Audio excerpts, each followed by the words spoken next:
Y bueno, en este entorno establecemos comunicación con Wikichava, tech speaker y periodista tech. Con gusto, como siempre, Wikichava. Y bueno, de entrada, buenas noches. ¿Robots contra humanos?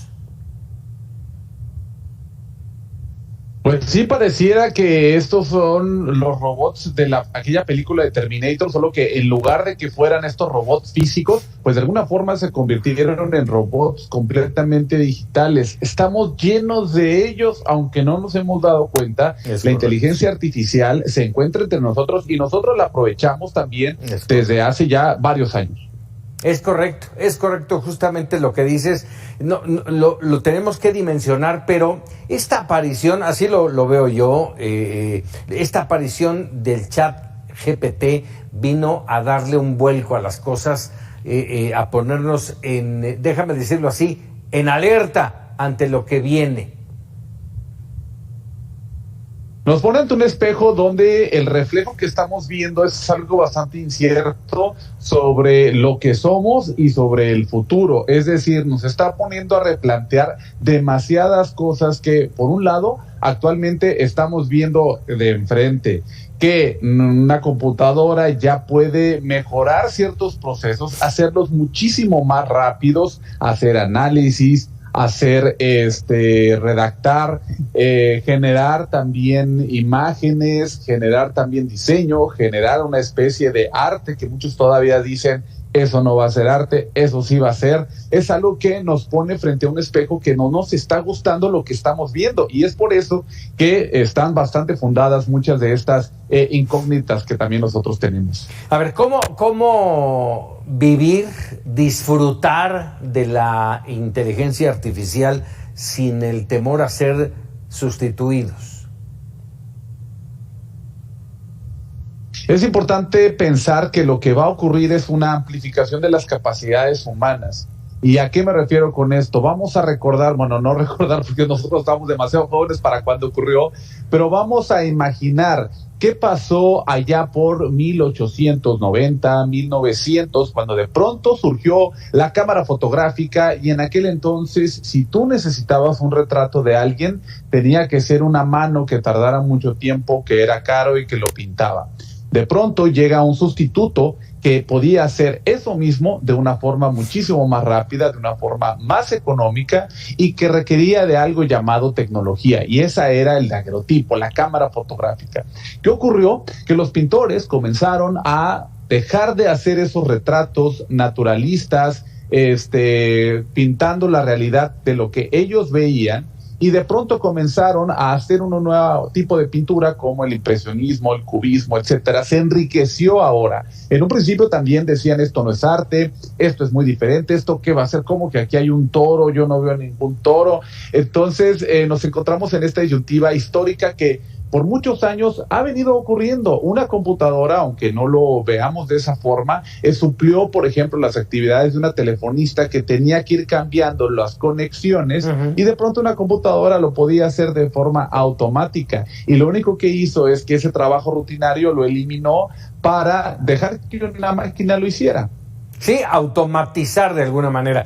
No sé si, bueno, evidentemente viste esta semana esta conferencia de medios que ofrecieron varios robots, y a mí me llamó poderosamente una respuesta en específico que daba una de las robots, y decía: los robots tenemos el potencial para liderar con mayor nivel de eficiencia. Recordemos que todos los contenidos que hay a través de las inteligencias artificiales son una base de datos que los humanos hemos creado con las virtudes o los defectos que nosotros hemos marcado en esas imágenes o en esos textos que alimentamos para que un robot pueda ir, vamos a decir, aprendiendo. ¿Por qué lo pongo entre comillas? También pongo luego entre comillas la parte de inteligencia y la parte de artificial, porque al final no olvidemos que estos textos, estos audios son de un loro, no saben lo que están diciendo. Vamos a ponerlo en contexto. Imaginen que yo llego a una ventanilla y entrego una imagen de un texto en chino. y tú lo recibes y lo que tú vas a tener es la tarea de que si te entregan cierto texto, tú tienes que contestar con otro texto.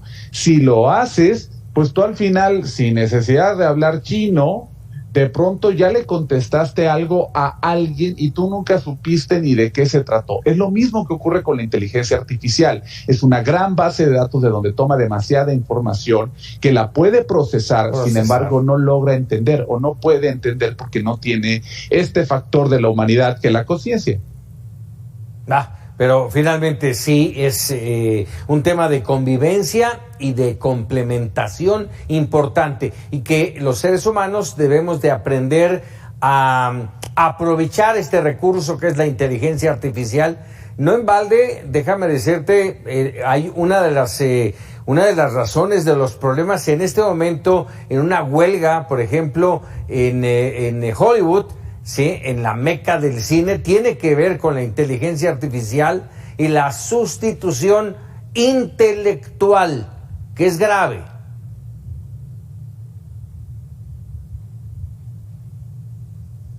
Esto es grave desde muchos aspectos. Por un lado, porque están automatizando un proceso donde sí había un aspecto creativo. ¿Y qué es lo que va a ocurrir más adelante? Que quizás se van a dar cuenta que lo que una inteligencia artificial empieza a realizar no necesariamente va a ser lo más óptimo. Ya ha ocurrido con la música, inteligencias artificiales que empiezan a desarrollar diferentes canciones o ciertas orquestas que le ponen a través de la tecnología tratar de emular, sin embargo no ha funcionado. Y en ese sentido, pues vamos a estar esperando en los próximos meses, porque esto va evolucionando de una manera muy rápida, qué es lo que va a ocurrir, no nada más con los escritores, sino también con periodistas.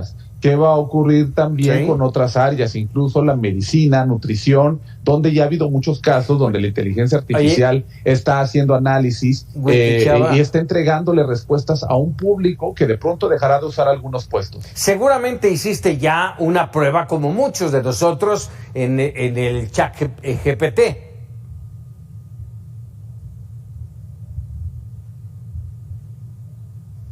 Es correcto, he hecho pruebas de varios tipos, he intentado hacer cosas para marketing que han resultado bastante buenas.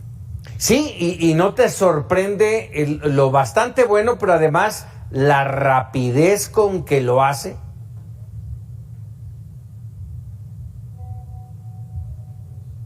No nada más me sorprende, luego doy ciertos cursos donde precisamente hablo de este tipo de tecnologías y me gusta ver la reacción de aquellos que no conocían ChatGPT. Y para el público que todavía no lo conoce, buscan chat.openai y ahí es donde pueden darse de alta con una cuenta, escribir y van a descubrir una cosa completamente diferente a lo que habían visto. Entonces, tiene ese factor que lo vimos hace muchos años con ciertos productos, cuando vimos el primer teléfono táctil que hacía zoom y te sorprendía. Bueno, tiene ese factor donde le pides, redáctame una carta de 3 cuartillas y de pronto lo hace en menos de un minuto. ¿Hará falta un marco regulatorio para todo ello? Finalmente te pregunto, Wiki Chava.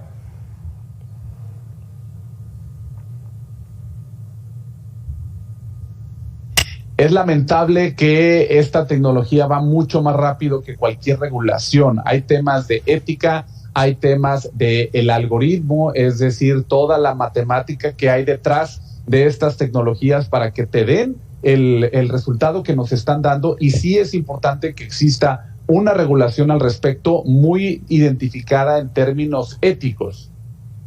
Es correcto. Wiki Chava, te agradezco enorme. Vamos a seguir platicando de este tema interesante y con alguien que le sabe y le sabe bien. Muchísimas gracias.